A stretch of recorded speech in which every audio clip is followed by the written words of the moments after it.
네, 2부 시작하겠습니다.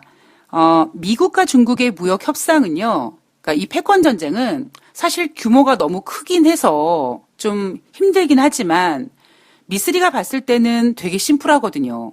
이거는 그냥 운명적으로 많이 이제 큰 중국이 한 번쯤은 미국에게 견제당할 수 있었고, 그 시기가 지금이고, 그러다 보니 트럼프 대통령이 된 거고, 그리고 이렇게 미국과 중국의 무역 협상이 진행되는 가운데 여기에 이제 뭐가 들어갔냐면 트럼프 대통령이 대통령을 또 한 번 해먹기 위한 그런 욕심이 부각된 것. 요 정도의 셈법이거든요. 그리고 이제 중국이 시간을 끈다든가 이런 것들. 근데 여기에 비해서 사이즈는 좀 작지만 너무 셈법이 많은 게 바로 저는 영국의 문제라고 생각을 합니다. 그러니까 저는 사실 얼마 전까지만 하더라도요. 테레사 메이 총리가 사임하기 전까지만 하더라도 저는 영국이 제2국민투표 할 거라고 생각을 했어요. 근데 이제 테레사 메이 총리가 사임하고 뼛속까지 강경 브렉시트논자인 보리스 총리가 총리가 되고 그러면서 이제 어찌 보면 셈법이 더 복잡해진 거죠. 오히려 미국과 중국의 지금 무역 협상은 중국과 트럼프 대통령의 어떠한 싸움이라면, 네. 지금 영국의 문제는요. 유럽연합도 지금 마크롱 대통령, 프랑스 대통령과 독일 메르켈 총리가 서로 다른 생각을 가지고 있고 그 외의 국가들도 각자 다른 생각이 있겠죠.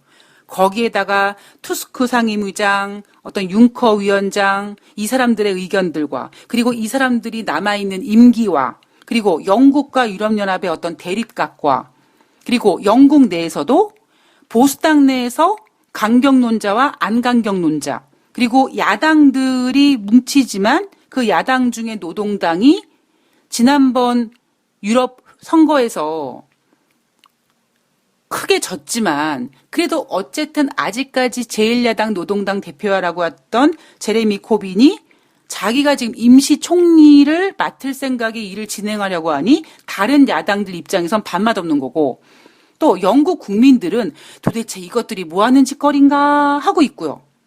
거기에다가 영국의 엘리자베스 여왕 2세도 얘네들 왜 이러지? 왜 이렇게 나 괴롭히지? 왜 나를 자꾸 이렇게 정치적으로 들먹거리지? 이러고 있는 거죠. 그러니까 너무 셈법이 복잡한 겁니다. 자, 지금 영국은요. 일단 9월 달 초부터 일주일에 2번씩 유럽연합과 협상을 이어갈 계획이라고 합니다. 보리스 총리가 이제는 양측이 템포를 높여야 될 때다. 그리고 BBC와의 인터뷰에서 의회가 노딜 브렉시트를 가로막으려고 시도할수록 오히려 노딜을 불러올 수 있다. 자, 지금 상황을 좀 정리해드리면 어쨌든지 간에 보리스 총리는 국내적인 문제는 의회를 10월 중순까지 정회시켜버리고 유럽연합과 이제 시간을 통해서 계속 협상을 하는 것은 이제 대안을 찾아가는 거죠. 어쨌든 이게 안 되면은 10월 31일 날 노딜 브렉시트를 하겠지만 어쨌든지 간에 협상을 합니다. 즉 지금 보리스 총리가 선택한 방법이 뭐냐면 영국 의회를 입 닥치게 만들고 야 조용히 해 가만히 있어 나대지 마 그렇게 놓고 유럽연합과 이야기를 하는데 유럽연합 국가 내에서 마크롱 대통령은 좀 부정적인 입장인 거죠. 그러니까 마크롱 대통령은 저는 조금 이해를 하겠는 게 나이가 젊다 보니까 영국이 재수없는 거예요. 쟤네 뭐야? 야 그냥 브렉시트 해버려. 이거라면 조금 연륜이 있는 독일의 메르켈 총리 그리고 메르켈 총리가 그럴 수밖에 없는 이유가 유로존의 가장이 독일인데 지금 그 독일이 힘들거든요. 그럼 메르켈 총리가 봤을 때는 만약에 영국을 노딜 브렉시트 시켜버리면 그 충격은 고스란히 어찌 보면 독일이 받을 수밖에 없는 그래서 메르켈 총리 입장에서는 좋은 게 좋은 거고 우리 조금 더 사람인데 방법을 생각해내지 못하겠느냐. 그래서 지난번에 그 G7 정상회담을 앞두고 메르켈 총리와 보리스 총리가 만나서 그때 이 메르켈 총리가 30일 안에 대안을 가지고 와라. 이렇게 해놓은 거죠. 그리고 지금 그 대안이 대안을 위해서 어쨌든 보리스 총리 입장에서도 한 번쯤 고려해 볼 만한 생각인 거죠.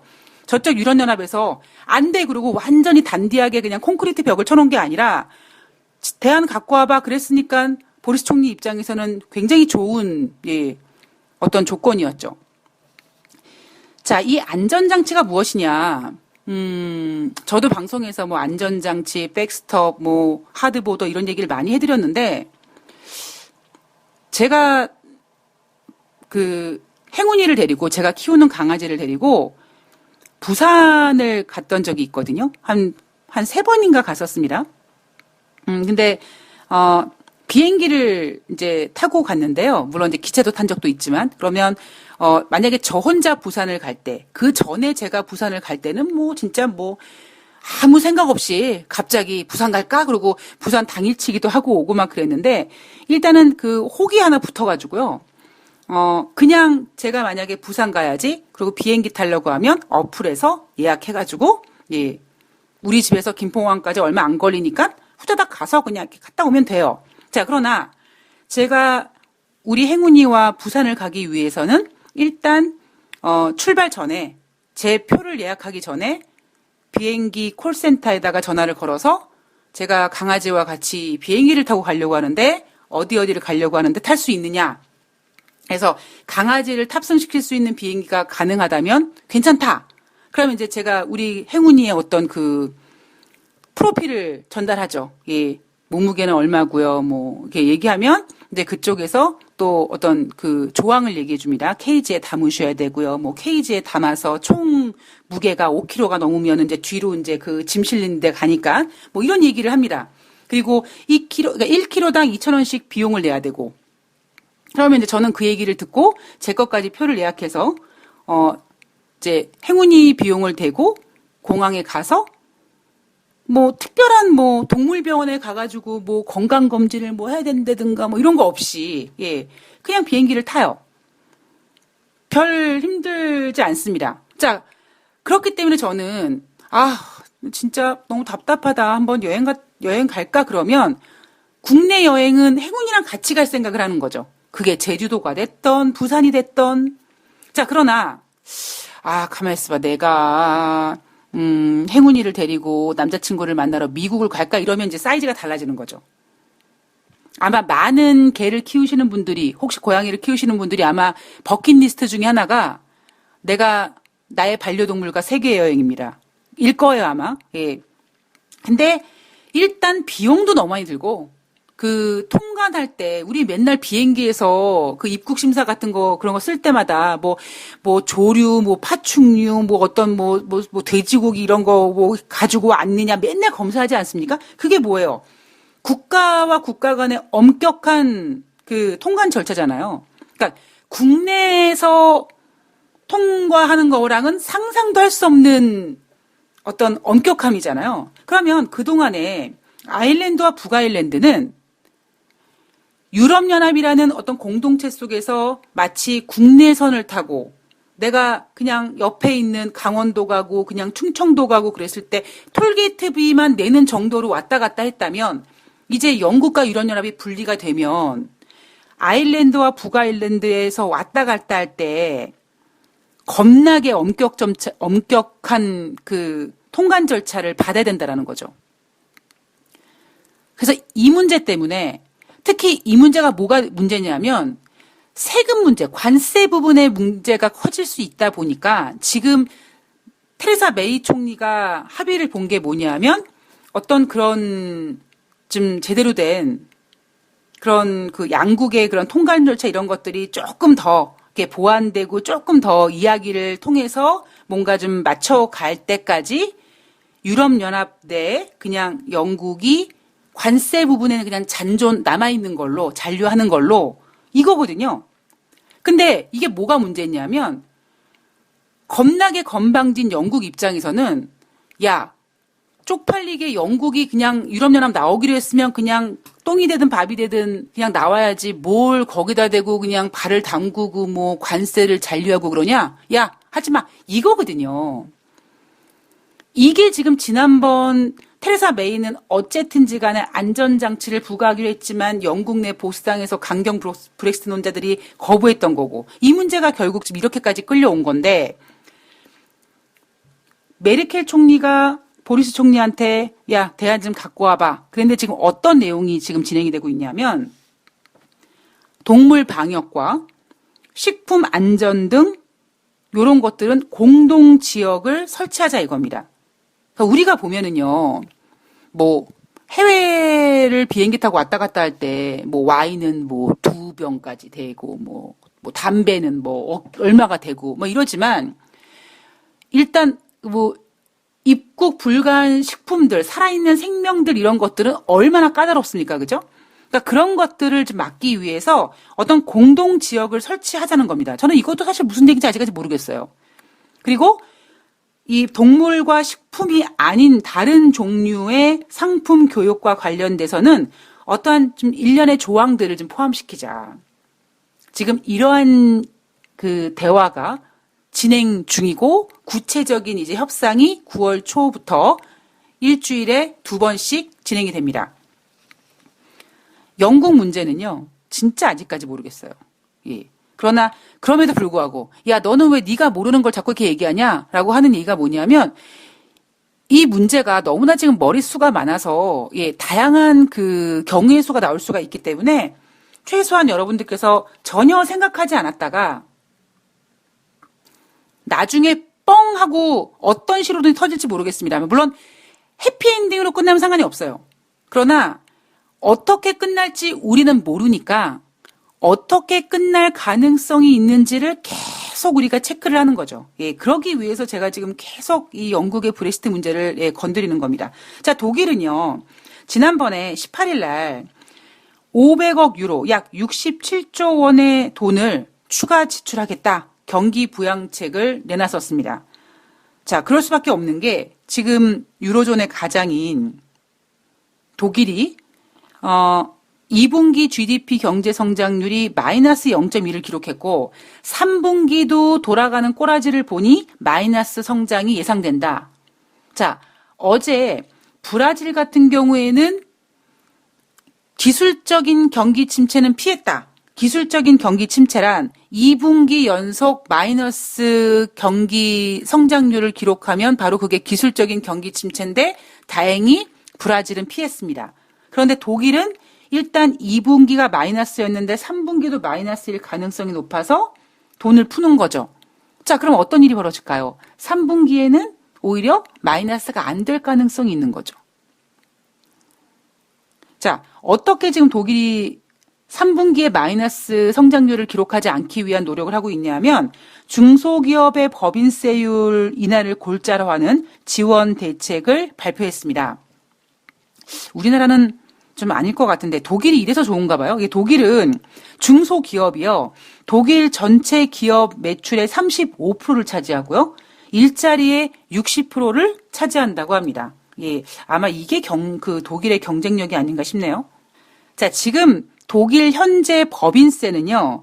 독일의 중앙정부가 과세하는 대표 법인세 15%와 그리고 주정부가 부과하는 무역세 14에서 17%가 있고요. 그리고 소독과 동독이 통일한 다음에 동독을 좀 지원하자. 근데 동독이 되게 못 살았잖아요. 그러니까 세금을 걷어서 좀 동독을 좀 지원하자. 그렇게 동독 지역을 지원하는 연대세라는 거를 만들어서 그 연대세가 처음에는 1991년도에 도입된 연대세가 도입 초기에는 7.5%의 세율이었다고 합니다. 그런데 현재는 지금 5.5%라고 해요. 그래서 공식적인 법인세, 독일의 법인세는 37.5%인데 뭐 이것 좀 공제해주고 좀 저것 좀 빼주고 뭐 기타 등등 해가지고 실효율세는 30에서 33%까지 적용된다고 합니다. 근데 독일 정부가 이 실효율세 30에서 33%를 25%까지 낮춰주겠다라고 지금 부양책을 제시했습니다. 첫 번째는 뭐냐면 민간 기업의 세금 상한제 폐지 도입을 좀 계획해 볼까? 이런 것도 제안이 됐고요. 그리고 관료제적인 공동 시스템을 개선해서 중소기업의 행정 부담을 10억 유로 절감해 주자 이런 계획도 발표가 됐고요. 그리고 우선 이 실효율을 기존에 30에서 33까지 있었던 세금을 25%까지 다운시키기 위해서 가만히 있자. 어떤 거를 건드려 볼까라고 했더니 연대세를 좀 폐지해보자. 근데 당장 폐지하긴 좀 그러니까 일단은 2021년까지, 즉 내후년까지 단계적으로 폐지할 생각을 갖고 있고요. 납세자 90%한테 전면 폐지. 그러나 돈 많은 사람들은 좀 내라. 이렇게 지금 고려하고 있다고 합니다.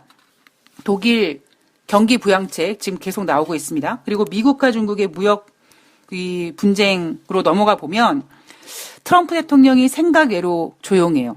예, 제가 봤을 땐 조용합니다. 그리고 그 이유는 증시 하락이 무서웠어요. 전 그렇게 생각을 해요.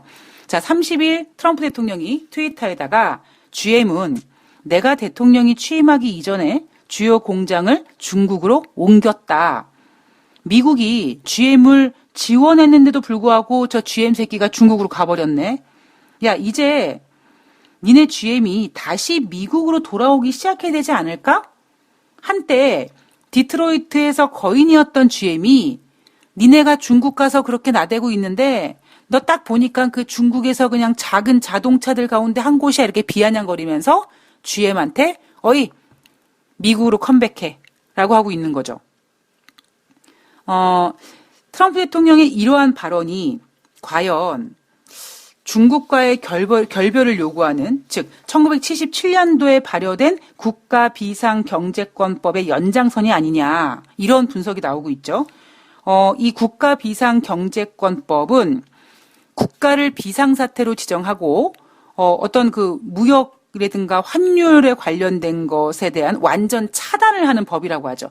이 법을 지난번에 트럼프 대통령이 얘기했을 때 언론에서 야야야야 그거 국가비상경제권법 대통령에게 지시 권한이 없는데 너 왜 그런 얘기를 네가 하니? 막 이렇게 보도를 했나 봐요.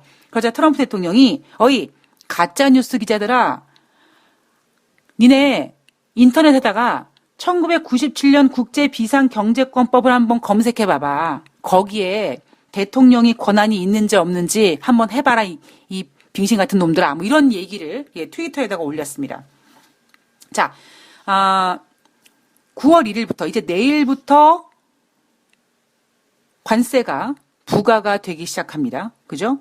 물론 이렇게 9월 1일부터 당장 내일부터 관세가 부과되기로 하지만 그래도 뉴욕 증시가 혼조세로 마감한 게 뭐냐면 대화로 풀 거야. 대화할 거야. 이겁니다. 중국에서 미국 시장으로 수입되는 의류 91%, 그리고 중국에서 미국으로 수입되는 섬유, 직물류 68.4%, 그리고 신발류의 52.5%가 이제 내일부터 15%의 관세를 적용받게 됩니다. 이것도 원래 10%였는데 트럼프 대통령이 5% 인상한 거죠. 중국으로 이렇게 수출하는 미국의 의류 신발 협회에서 야, 트럼프 대통령이 뭐 다른 나라로 옮기고 막 이러라고 하는데 중국 이외에 다른 나라에서 생산하는 것이 너무 어려워. 라고 얘기하고 있습니다. 자, 그러면 이 관세를 피할 수 있는 방법이 뭐가 있을까? 짱구를 굴리고 있는데 실크 비중이 70% 미만인 의류는 9월 1일부터 관세 부과 대상이라고 합니다. 그러면 아주 아메바 같은 생각을 하자면 그래? 그러면 실크 비중을 70% 이상을 하면 되겠네. 이럴 수 있겠죠. 예. 정말 아메바 같은 생각이죠. 왜냐? 여러분, 실크 비중이 70% 이상으로 만들어서 관세를 피할지 모르겠습니다만 실크 비중이 높아지면 높아질수록 비용 부담이 커집니다. 예.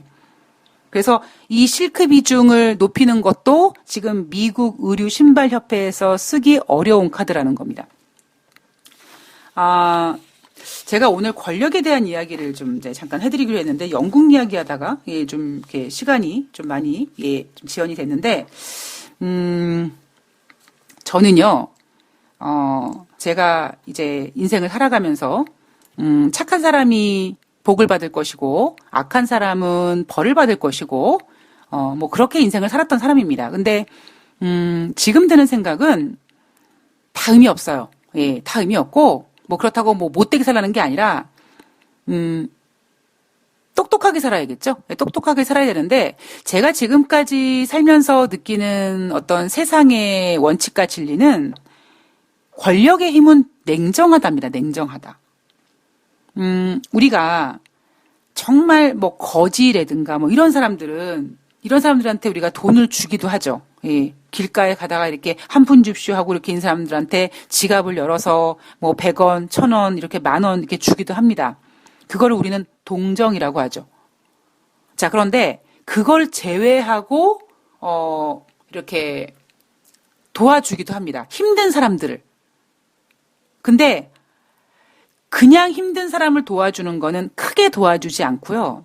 그냥 아이고 밥 끼니를 못 먹었군요. 그냥 라면 하나 사서 드세요. 이렇게 1,000원, 2,000원을 도와주고 크게 뭔가 어떤 기회를 주고 어떤 투자를 하고 이게 왜 그렇습니까?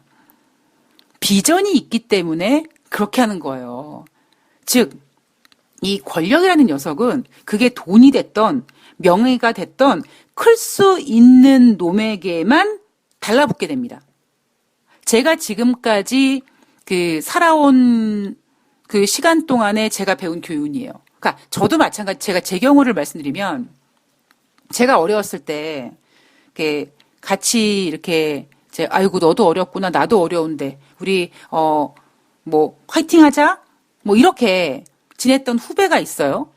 근데 진짜 그 후배가 뭔가 저와 끝까지 같이 갈 수 있는 사람이라면 저는 데리고 가죠. 그런데 그 후배가 처음에는 저도 힘들었고 그 후배도 힘들었기 때문에 이제 우리 같이 성공해서 우리 지금 이렇게 힘든 거를 나중에 웃으면서 이야기하자라고 하지만 시간이 지나가면서 제가 못 됐는지 모르겠습니다만 저는 이런 생각을 하는 거예요. 아, 저 후배는 안 될 것 같아. 그런 생각이 냉정하게 드는 겁니다. 그래서 거리감을 두죠. 그리고 제 멘토님께서 늘 해주신 말씀이 뭐냐면 인간은 자기가 사람을 쳐내지 않아도 상대방이 알아서 멀어진다든가 알아서 스스로 나가 떨어진다.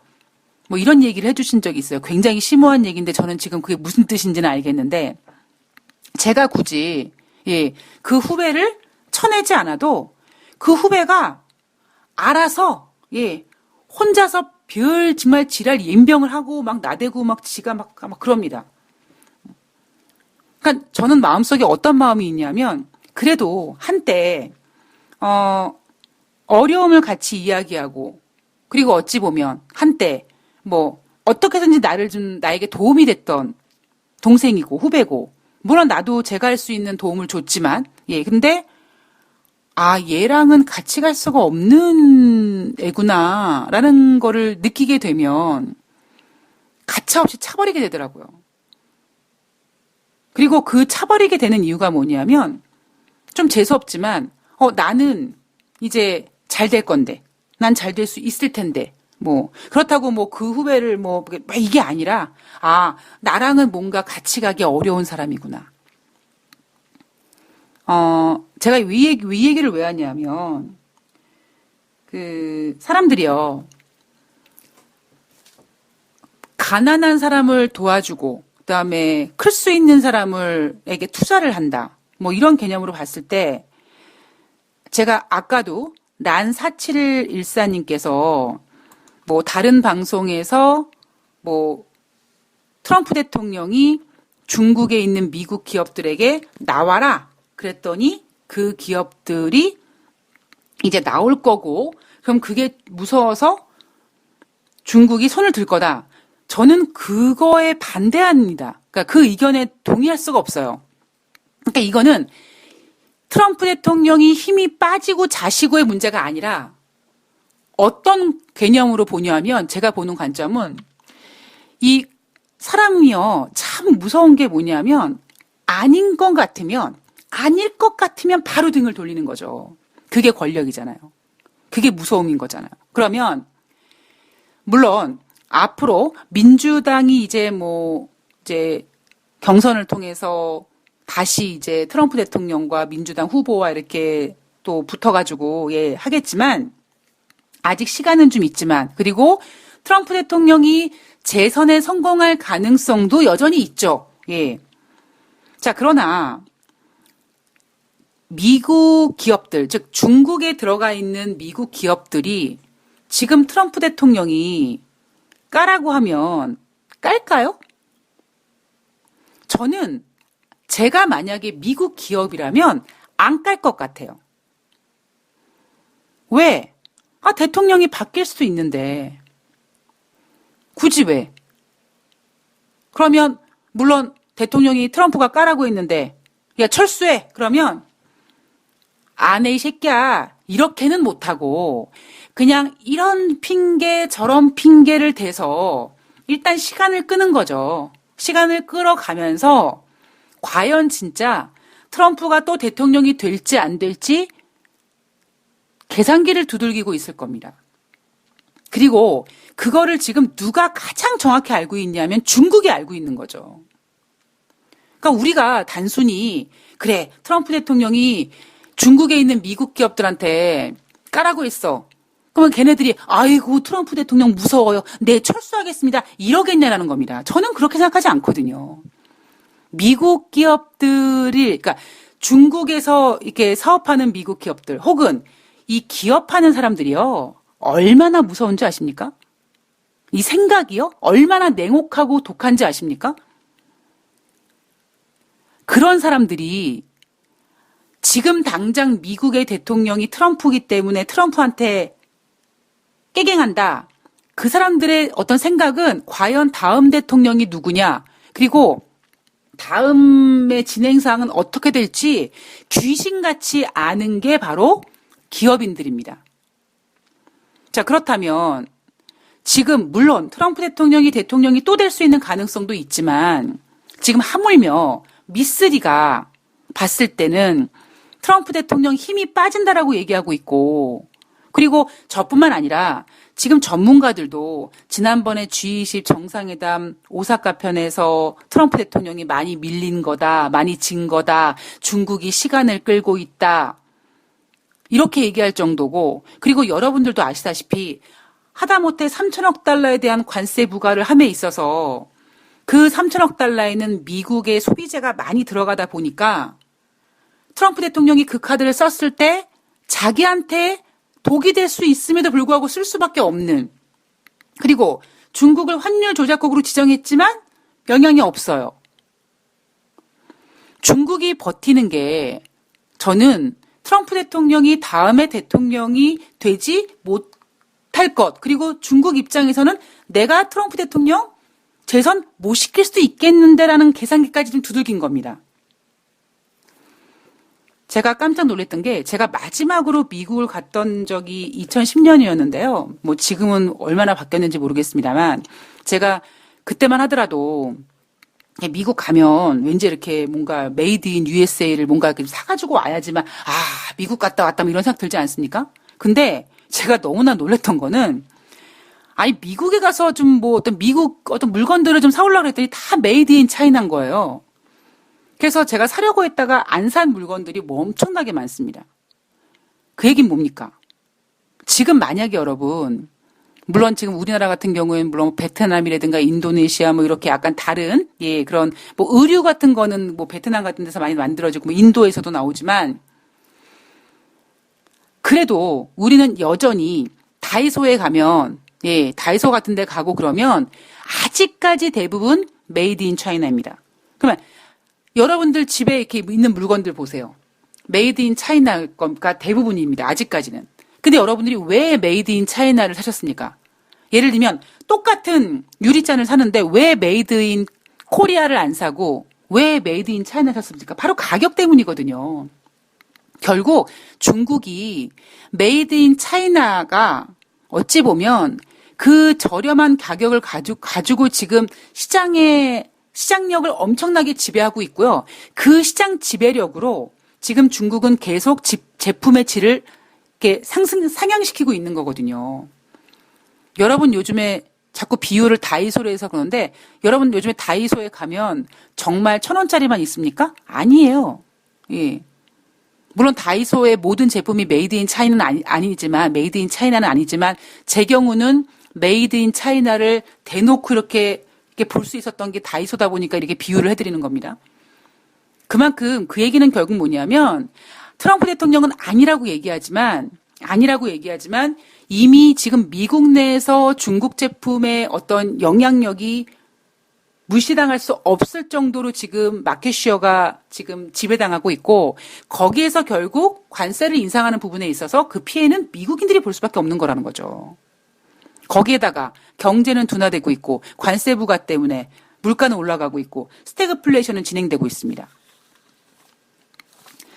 제가 트럼프 대통령이 너무 조용하다 그랬죠? 예, 왜냐하면 생각외로 조용해요. 그러니까 트럼프 대통령이 일단 주식 하락에 대한 약간 겁을 먹은 것 같고요. 예. 그리고 그것 때문에 지금 중국과 무역 협상에 대한 이야기를 하고 있습니다.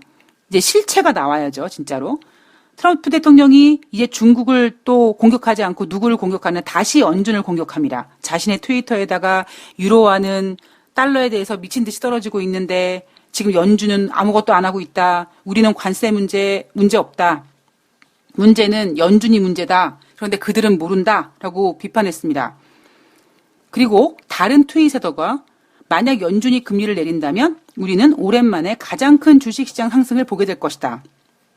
정신 나간 소리하고 앉아있는 거죠. 며칠 전에 더들리 전 뉴욕 연방은행 총재가 트럼프 대통령의 저러한 인하 요구에 굴하지 말라 그랬습니다. 그렇게 어찌 보면 트럼프 대통령의 딸랑이가 되지 말아라. 그리고 두 번째, 만약에 지금 트럼프 대통령의 압박 때문에 금리를 인하한다면 진짜 경기 침체가 왔을 때 이제 연준이 더 이상 할 수 있는 카드가 없다. 그 카드를 쉽게 쓰지 말아라. 이렇게 지금 압박을 했습니다. 더들리 전 뉴욕 연방은행 총재가 저렇게 얘기한 이유가 뭘까요? 트럼프 대통령, 제가 봤을 땐 종이호랑이란 말이에요. 저만 느꼈을까요?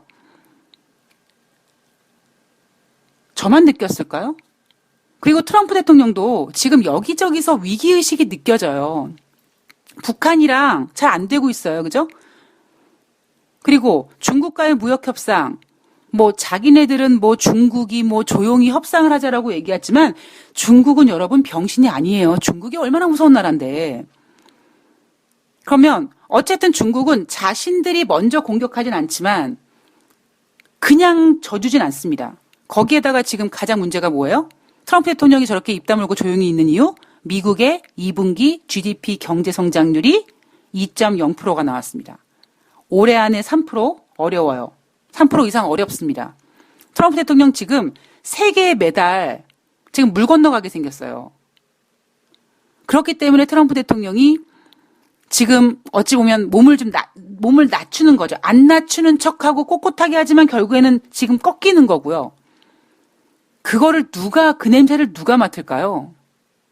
저는 그러한 냄새는요, 개 후각보다 더 발달된 게 바로 기업인들이라고 생각을 합니다. 그래서 아무리 트럼프 대통령이 지금 중국에 있는 미국 기업들을 압박해도 걔네들 쉽게 빠져나오지 않을 거예요. 생각해 보세요.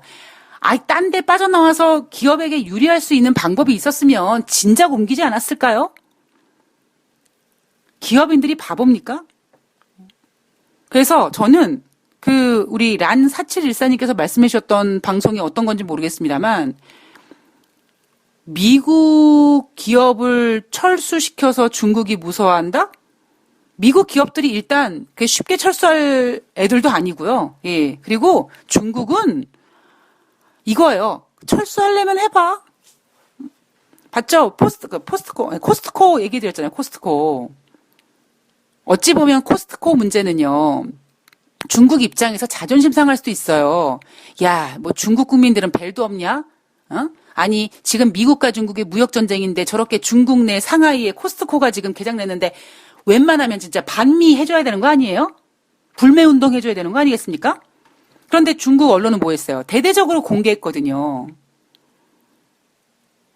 야, 지금 미국과 중국과 무역 분쟁인데 왜 코스트코를 가지 마. 그래서 어찌 보면 그 코스트코가 딱 개장을 했는데 손님이 아무도 없어. 어찌 보면 그러한 면들이 만약에 우리나라는 그런 게 통했을지 모르죠.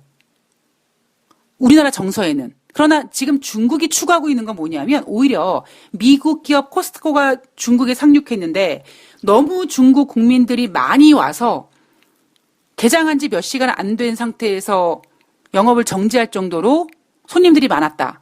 어찌 보면 여러분 되게 중국 입장에선 쪽팔린 거거든요. 야, 니네는 벨도 없냐? 지금 무역 전쟁하고 있는데 그러고 있고. 그러나 중국은 그게 중요한 게 아니에요. 그따위가 뭐가 중요해요. 중국이 대놓고 보여줬잖아요. 봤지? 어이, 우리가 가지고 있는 어떤 경쟁력, 소비력 봤지? 니네가 우리를 무시할 수 있어? 이거거든요. 그렇기 때문에 중국은 지금까지 버티고 있는 거고, 그러니까 결국 중국은요, 트럼프를 제외한 다른 기업과 국민들이 아우성을 쳐서 트럼프 대통령을 끌어내릴 때까지 기다리는 거죠. 예. 저도, 예, 저는, 예, 모르겠어요. 제가 못돼서 그런지 모르겠습니다만, 예, 제가, 기업을 경영하진 않지만 기업인의 마인드로 주식시장을 봐서 그런지 모르겠습니다만, 미국이 중국 기업을 뭐 나오라고 했더니 중국이 무서 손든다? 죄송한데, 예, 멸치 똥 씹는 소리라고 저는 생각을 합니다. 자, 오늘 방송은 여기까지입니다. 예, 저는 이제 내일 9월 1일 날 8월의 마지막 주, 한 주를 한번 쭉 다시 돌아봐야죠. 어쨌든 간에, 예, 8월의 마지막 날, 제가 여러분들한테 1900포인트가 만약에 깨진다 하더라도, 예, 1900포인트 정도가 깨지면 또 연기금에서 막 들어올 거다, 뭐 이런 얘기를 해드렸는데요. 일단 지금 분위기는 어쨌든지 간에 8월 말에, 마지막 날, 예, 유종의 미를 거뒀고요. 그리고 아마 이제 9월 달 초에 내놓는 증권사들의 증시 전망은 미국과 중국의 무역 협상 재개를 기점으로 아마 좋을 건 아니지만 그래도 나쁘진 않을 거라고 아마 얘기할 가능성이 높습니다. 예. 저는 예, 실체를 좀 봐야 될 거기 때문에 일단 조심스럽고요. 예.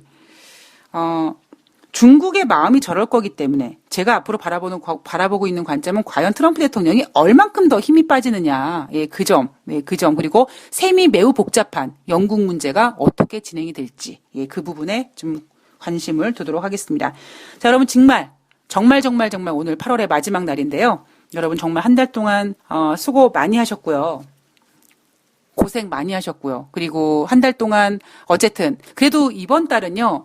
7월 말에는 미국이 금리 인하를 딱 하면서 나 7월 한 달 동안 젠장 뭐 한 거야? 뭐 이런 허무감이 들었는데요. 그래도 8월 달을 좀 보내면서 개인적으로는 돈다방 미스리를 그래도 꾸준히 오래 하니까 좋은 일들이 지금 많이 시작되고 있는 거를 좀 느꼈던 예, 8월이었고요. 그리고 야, 이렇게 그래도 오랫동안 한 가지 이렇게 후벼파니까 이제 좋은 날도 오는구나. 뭐 그런 생각과 함께 야, 어찌 보면 나에게 이렇게 다시 좋은 기회를 제공해준 돈다방 미스리를 더 열심히 해야 되고 그리고 이렇게 돈다방 미스리를 사랑해주시는 그 애청자님들이 많으셨기 때문에 제가 이런 기회를 맞이하게 됐구나라는 생각 때문에 뿌듯하면서 예, 그리고 더욱더 책임감도 느끼고 예, 그런 한 달이 예, 저에게는 8월이었던 것 같습니다. 예, 여러분들의 8월이 어땠는지 그리고 실질적으로 도움은 안 됐지만 그래도 8월달 돈다방 미스리와 함께 하시면서 어떤 심리적인 안정, 뭐 가끔씩은 예, 어떤 그 위경련이 나게 되는 일도 있지만 그래도 일관성 있는 시황을 좀 제공해 드리면서 여러분들과 함께 호흡하려고 하는 예, 제 생각을 잘 예, 이해해 주셔서 다시 한번 감사의 말씀을 드리겠습니다. 자, 9월달 미스리에게는 2019년 마지막 달입니다. 저는 이제 10월 달부터 2020년을 준비해야 되는 시간이기 때문에 저에게는 2019년을 정리하는 마지막 달이 이제 시작이 되는데 정말 더 유종의 미를 거두기 위해서 9월 달 최선을 다하면서 여러분들과 함께 호흡하고 함께 성장하는 예, 그런 돈다방 미스리가 될 수 있도록 예, 노력을 하겠습니다. 자, 진짜 예, 8월 달 고생 많으셨고요. 저는 9월의 첫 번째 날 더욱더 열심히 하는 모습으로 찾아뵙도록 하겠습니다. 오늘 편안한 주말 보내시면서 8월달 마무리 잘 하시고요. 9월달 계획 잘 세워주셨으면 좋겠습니다. 고맙습니다.